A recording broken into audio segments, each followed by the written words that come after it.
ちょっとなんか寝てるのか。Okay. And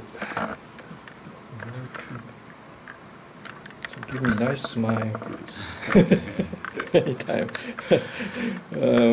Yeah, has already started. And So will this I be made edited? I made a big sound to check the starting point. Yes. It's easy to find when we want to edit three information, Okay. and the sound is will be a kind of mark. So anytime you want to stop, please, and a bit no sound, and whenever you are ready to start again, and make like this sound by yourself. Oh, so but the camera will see me like. Yeah. Oh, okay. Then what will you do? I was just watching. Okay. I will never. I have no. I have no work. Oh. Okay.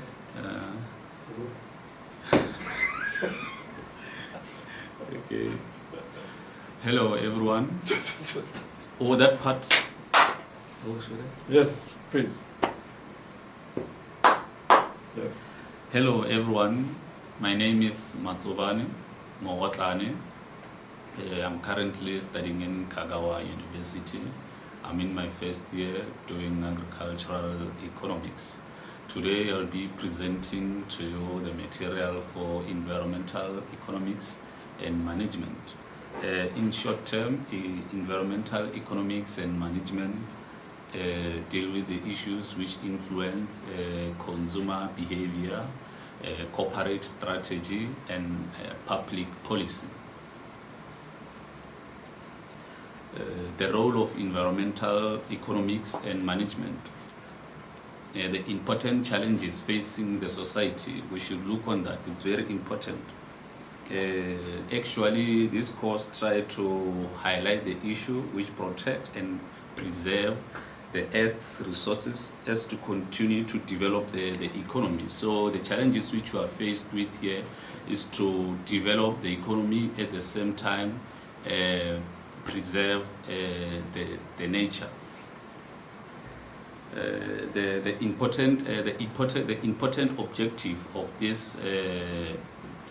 this course is to understand the critical relationship between the economic activity and the nature, and to make the better and the wiser decision.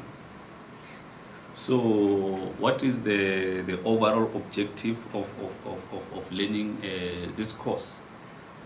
Learning is about learning the market behavior. Yes, of course, it will always be some amount of trade-off. We cannot expect the perfect clean air or completely pure water, nor we can continue to grow the economy. Can I breathe a bit? No problem.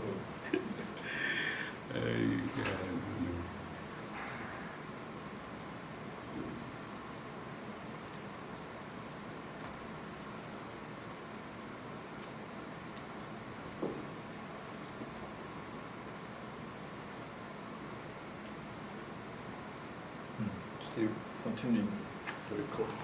Yes.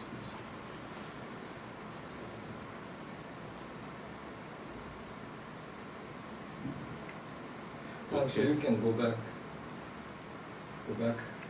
The slides? Yes. Go back. Proceed. Okay. The role of economic... Sorry. When you want to start, make a loud voice, loud sound, please.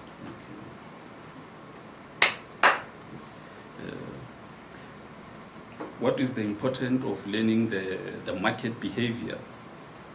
Yes, of course, it will always be some of trade-offs.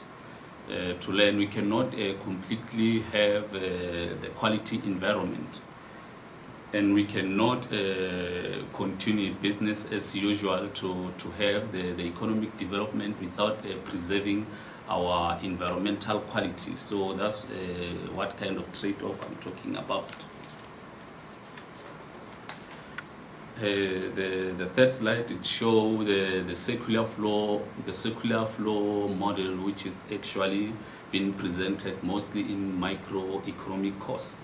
This show the interaction within these four elements: the resource market, household, product market, and business. So the previous model was lacking the part of the nature. As we know that the economy doesn't operate in a vacuum, it operates actually in the environment, the environmental nature.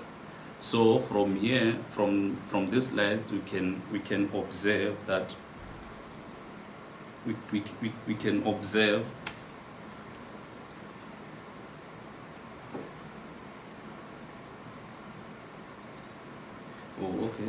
looking at the previous model, the environment has not occur on a vacuum. It takes place on the environment. That's why it is important to add the nature part there. Looking at this model, you can see that the household contribute residuals or waste to the nature, and they also extract some resources from the nature. This extraction can also come in some of agricultural activity, and same applies to the firm. They contribute waste to the nature in a form of production waste, and they also extract resources from the nature, resources such as oil, gold, diamond. So also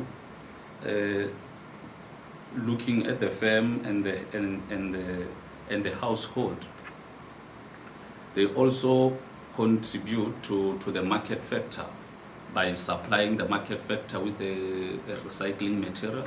However, this is a temporary solution to deal with the environmental problems, because according to the thermodynamics, we all know that matters and energy can neither be created nor destroyed. So this is just the temporary solution to deal with the environmental problems.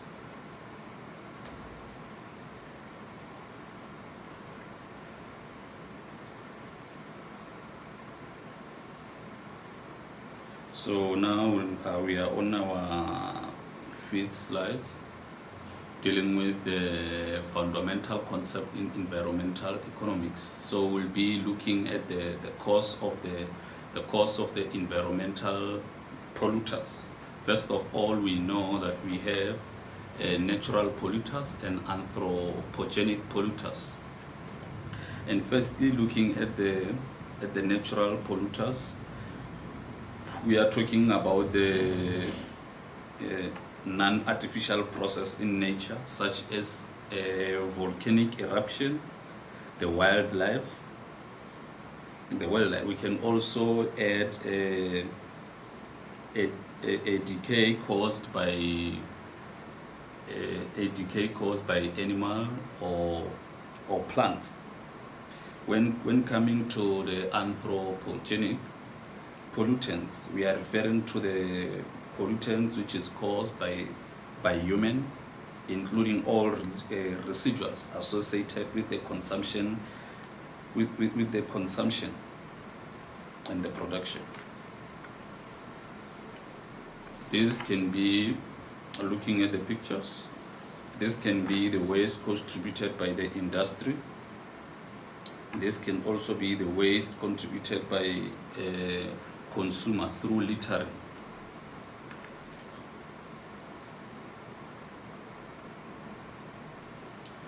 So secondly, we'll be looking at the source of the environmental damage. This can be classified as two: a stationary source and a mobile source.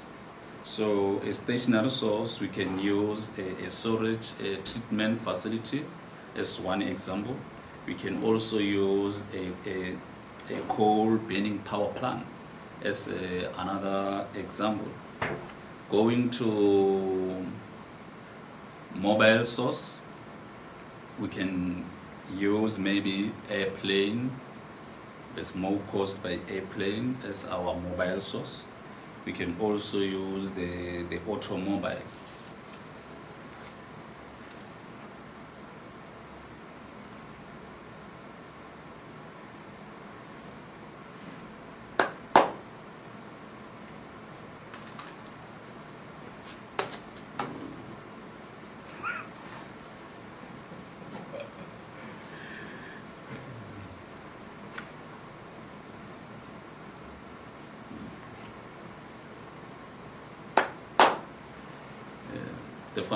The fundamental concept in environmental economics, again, looking at the scope of the environmental damage, we also have the local pollution, regional pollution, and global pollution.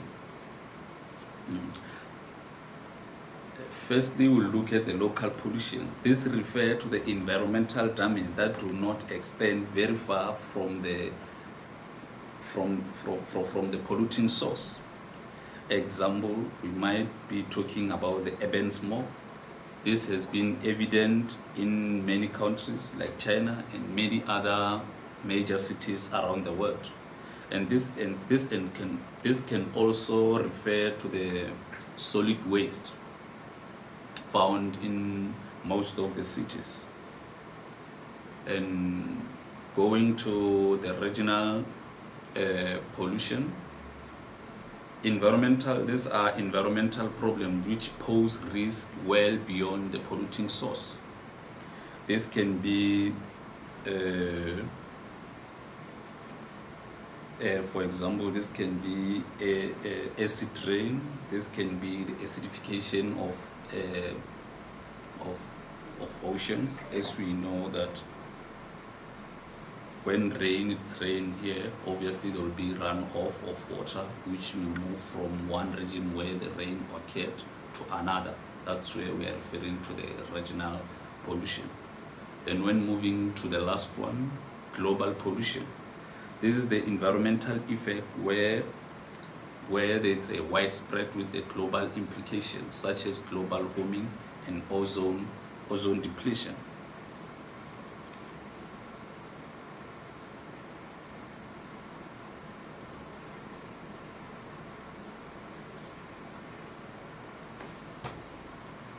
Moving to our seventh slide. First of all, it will be very important to know what is environmental quality and how can we really define it.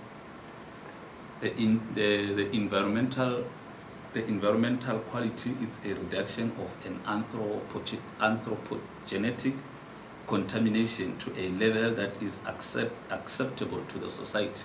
However, the question might be how much pollution is really acceptable to the society. This question really lack consensus, especially in definition of the concept in practice, even still today.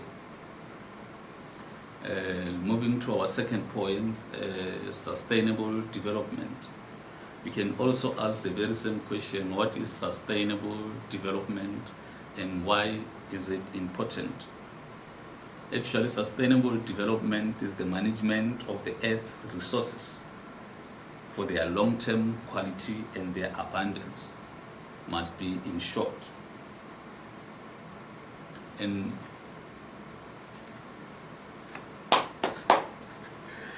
can I get some water? Yeah, I took. Can't it be post? I mean, just take a rest. Oh. Yeah, I will get you water. for you.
Maybe on water or got sweat, whatever.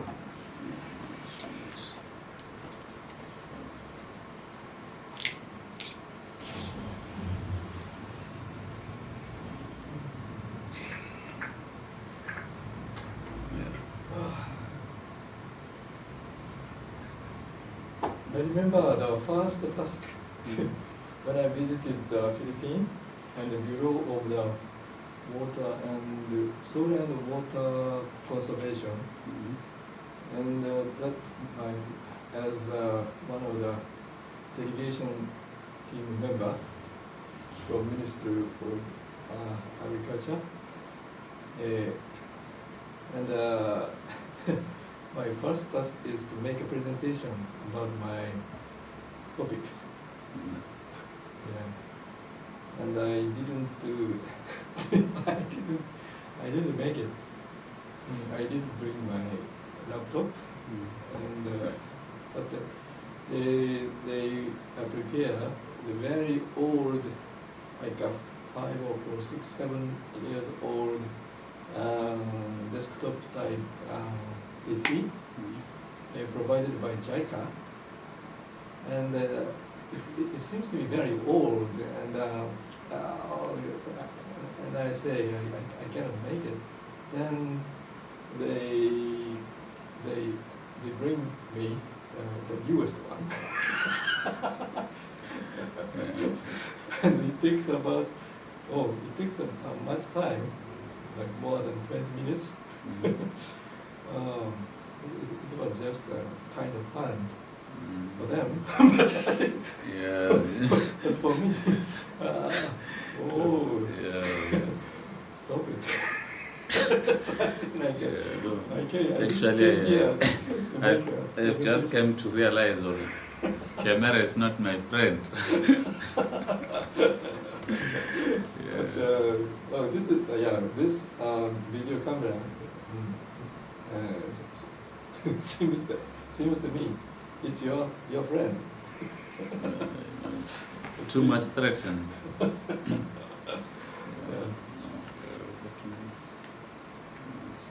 Too much.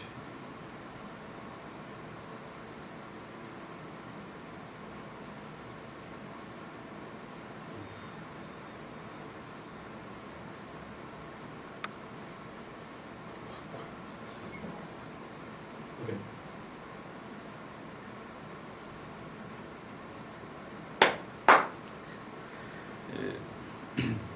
On our 11 slides, now we are looking at the previous slides.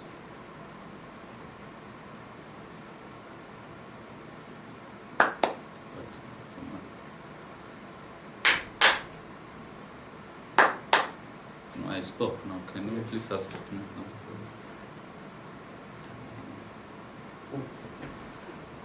What? Oh, sorry. Up here. That's not the case.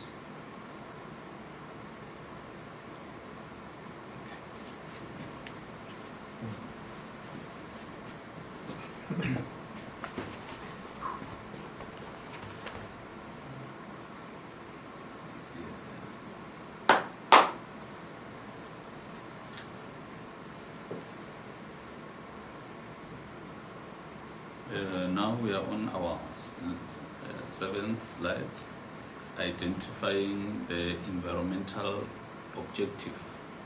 First one is environmental quality. The second one, sustainable development. The third one, biodiversity. So now we'll try to define what's environmental quality and try to look why is it important.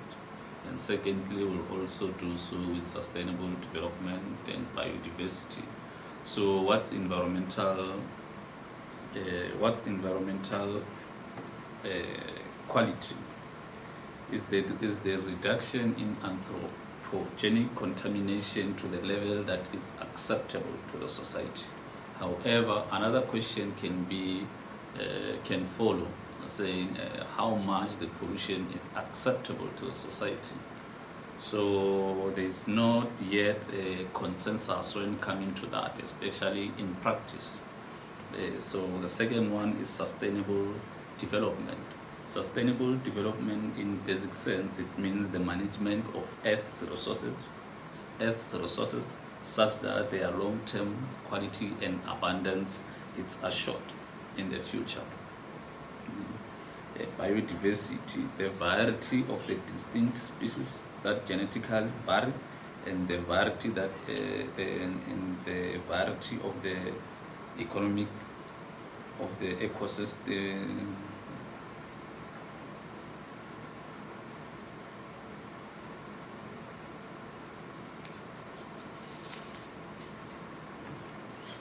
Let's go to the next slide.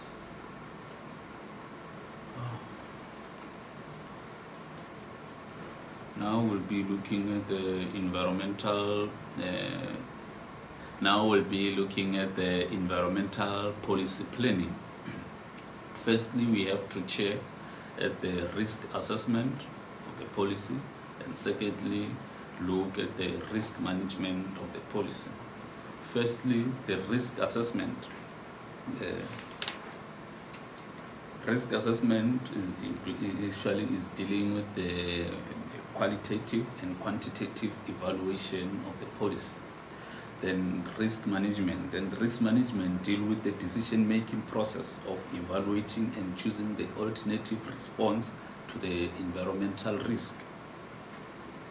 Then when coming to the risk management, we have to look at the allocation efficiency and look at the cost effectiveness. Whereas the cost effectiveness look at the appropriate allocation of resources such that the additional benefit or the additional benefit to the society are equal to the additional cost. And when looking at the cost effectiveness, we require that the least amount of resources used to achieve the objective. That's the basic sense behind this whole idea. Then from there, we'll be looking at the government's overall policy approach to deal with the environmental problems. Usually there are two approaches used, which is the command and control approach and the market approach. The command and control approach is usually the old method. The old method most of the government usually used in the old back then days. The policy it refers to the policy that is directly regulates polluters through the use of rules and standards. In practice, either set the maximum amount of residuals polluters may release, or design a polluters ambient technology that will that all resource must use. Then we'll come to the market approach. The market approach usually is the recent method used by most of the government ministry or the government in most countries. It's actually a method which is implemented, putting an incentive-based policy that encourage a conservation practice or pollution reduction strategies. This sometimes called the polluter pay principle. That was the last slide. Thank you.